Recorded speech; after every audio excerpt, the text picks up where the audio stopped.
Ladies and gentlemen, I welcome you to the Ministry of Foreign Affairs. My opening statement today will be brief. As you know, Pakistani nationals have been held in captivity by Somali pirates for almost 50 days now aboard a cargo ship MT Honor 25. Sadly, despite our best efforts, we have not been able to secure their release and repatriation. We made some earnest efforts, and our efforts in this regard continue. Um, we are engaged with the Somali authorities and the ship owner, both of whom are engaged with the pirates uh, to secure their early release, and of course, the relevant tribes in the Puntland region of Somalia. 2 days ago, our Deputy Prime Minister, Foreign Minister, Senator Mohammed Ishaq Dar, spoke with the Somali Foreign Minister Abdus Salam Ali to discuss this issue. The Deputy Prime Minister, Foreign Minister conveyed Pakistan's grave concern over the situation and underscored the importance of ensuring an early release and safe repatriation of the held individuals. Our DPM urged steps to improving living conditions of not just the 10 Pakistani crew members, but also seven other crew members of different nationalities that include Indonesia, India, Myanmar, and Sri Lanka.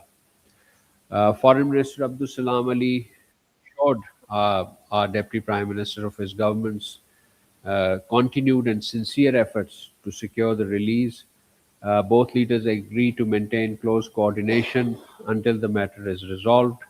The two counterparts also expressed satisfaction with the positive momentum in our bilateral relations. The Somali foreign ministers appreciated Pakistan's role in mediation and facilitation in the regional context.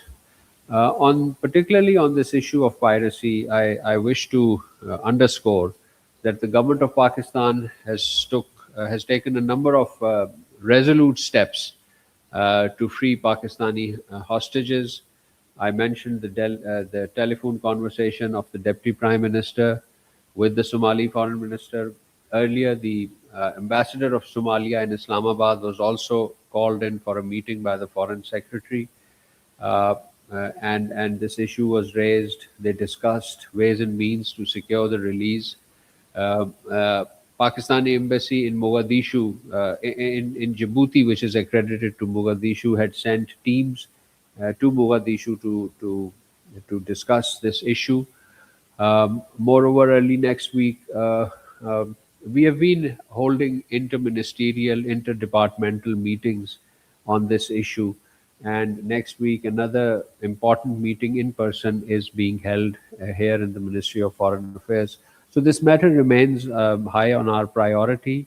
We feel for the individuals, we feel for the families, but this is a difficult situation. Operationally, it's challenging.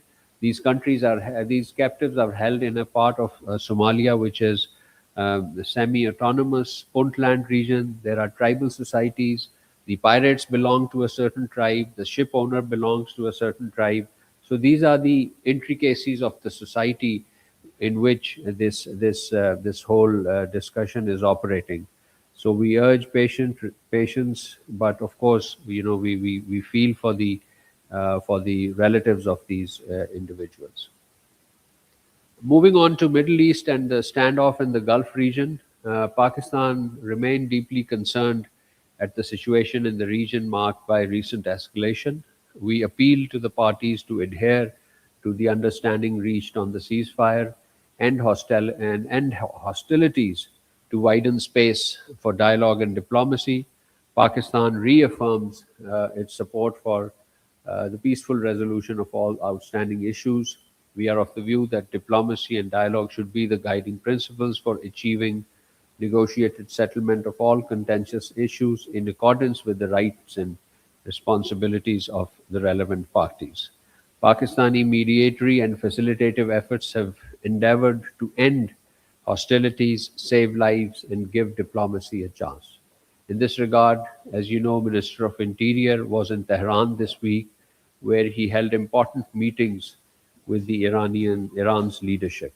On 29th May, the Deputy Prime Minister, Foreign Minister, Senator Mohammad Ishaq Dar held meeting with the US Secretary of State Marco Rubio. Upon his return to Islamabad on 1st June, he held telephone conversations with the Foreign Minister of Iran, Abbas Araghchi, and other foreign ministers of the region, yeah, basically engaging on all issues associated with this crisis. Uh, Sequentially and following strong advocacy from Pakistan, the US and Israel engaged directly at the summit level on the late night, early morning of the 2nd June Pakistan time. This important telephone conversation at the summit level between US and Israel.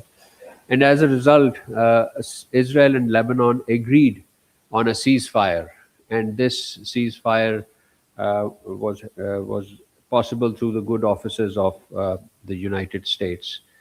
Despite the fragility of the situation on ground in Lebanon, particularly in South Lebanon, this was a positive development, and we hope that it will be lasting and will be implemented, particularly by Israel. This week, Lebanese Army Chief General Rodolphe Hakel visited Pakistan. He called on the Pakistan's Chief of Army Staff and Chief of Defense Forces, Field Marshal Sayyid Asim Munir. You covered the readouts issued by the ISPR on this important development. Uh, Pakistan, along with and one important development which just happened late last night, and we just issued a press readout, was the telephone conversation between our Deputy Prime Minister and Foreign Minister Senator Mohammad Ishaq Dar with his Turkish counterpart, Mr. Hakan Fidan. So the two leaders discussed evolving regional situation and underscored importance of dialogue and restraint, and both expressed hope for an early understanding among all parties, which would contribute to peace and stability in the region.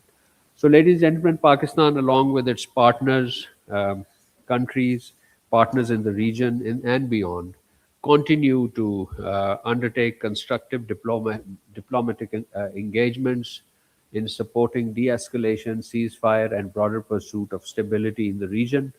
Our efforts in this regard continue, and indeed we are guided by the spirit of peace diplomacy, as very eloquently articulated by our prime minister in his statement, where he said that, quote unquote, let us continue to remain on path of peace and diplomacy, which have brighter prospects for success instead of violence and destruction, quote unquote, from the Prime Minister of Pakistan, His Excellency Muhammad Shahbaz Sharif.